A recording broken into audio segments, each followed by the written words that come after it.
இப்போ உள்ள நம்ம என்ன செய்கிறோம்னா சாப்பாடை வந்து சாப்பிடும்போது வீண் வரை செய்கிறோம். நிறையா பேர் அந்த மாதிரியே செய்கிறோம். ரோட்டில் சாப்பிடும்போது கூட அப்படியே கூட நிறையா வச்சுட்டு போயிடும். வீட்டில் சாப்பிடும்போது கூட வச்சுட்டு போயிடும்.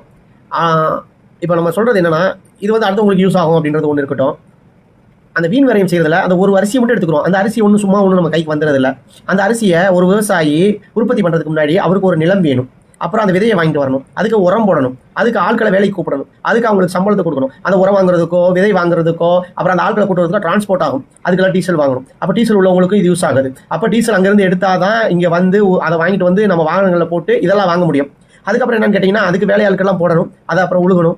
அதை உழுதுக்கப்புறம் டிராக்டர் வச்சு விடுவாங்க, மாடு வச்சு விடுவாங்க. இந்த ஒரு அரிசிக்காக வேண்டி எத்தனை பேர் உழைப்பு இருந்துகிட்டே இருக்குன்னு பாருங்க. அதுக்கப்புறம் என்ன ஆகுன்னு கேட்டிங்கன்னா, இதுக்கு முக்கியமாக மழை வேணும். அப்போ தான் ஆறு, குளம், கிணறு ஏதாச்சும் ஒன்று தண்ணி நம்பி வரும்போது நம்ம அதை எடுத்து வந்து நம்ம விவசாயம் பண்ணலாம்.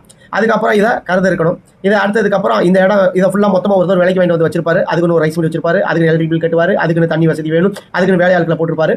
அதுக்கப்புறம் தான் இந்த நெல்லிலிருந்து அரிசியை பிரித்து எடுப்பாங்க.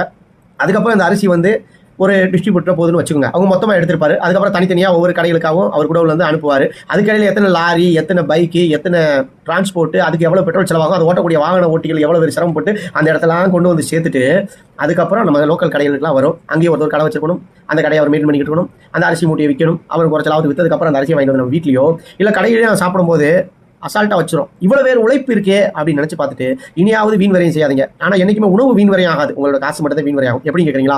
நீங்கள் ஏதாச்சும் வச்சிங்கன்னா அதை ஒரு டாக் சாப்பிடலாம், பூனை சாப்பிடலாம், அதுக்கப்புறம் ஒரு ஈ சாப்பிடலாம், காக்கா சாப்பிடலாம், அதுக்கப்புறம் அது மக்க ஃபேக்ட்ரியாக சாப்பிடலாம். ஆக மொத்தம் இந்த உணவை படைத்த இறைவன் வந்து எல்லாத்தையுமே அதை முழு அழிவோடு அதாக்கிடுவான். ஆனால் நீங்கள் சம்பாதிக்கிற காசு போகும். அடுத்து எத்தனையோ பேர் சாப்பிடாம இருக்காங்க. நான் சாப்பிடாம வீண் வரை வைக்கிறதுனால அவங்களுக்கு போய் சேர்ந்துருமா அப்படின்னு நினைக்கிறது வந்து அதுவும் நினைக்கலாம். அப்படி இல்லாட்டி கூட உங்களோட காசு வீண் வரையாகுது. இத்தனை பேரோட உழைப்பு, இத்தனை பேர் இந்த ஒரு அரிசிக்காக இதெல்லாம் பண்ணாதே வரும். ஒரு அரிசியை கூட நம்மளால தனியாக உற்பத்தி பண்ண முடியாது. அப்போ உணவு என்பது எவ்வளவு முக்கியம் நினைச்சீங்கன்னா தயவு செய்து வீண் வரையும் செய்யாதீங்க. அளவாக வச்சு சாப்பிடுங்க. அதுக்கப்புறம் பத்தலைனா வச்சு சாப்பிடுங்க. சாப்பிட்றது தப்பு கிடையாது. எல்லாத்தையுமே சாப்பிட்றது நல்லது தான். இதுதான் ஒரு பொருளுக்கான உற்பத்தி. ஒரு பொருள் உற்பத்தி பண்ணும்போது ஆகக்கூடிய செலவு, அதுக்காக எத்தனை பேர் மக்கள் உழைக்கிறாங்க அப்படிலாம் நினச்சி பார்த்தோம்னா கண்டிப்பாக நம்ம உணவு வந்து வேஸ்ட் பண்ண மாட்டோம். நன்றி.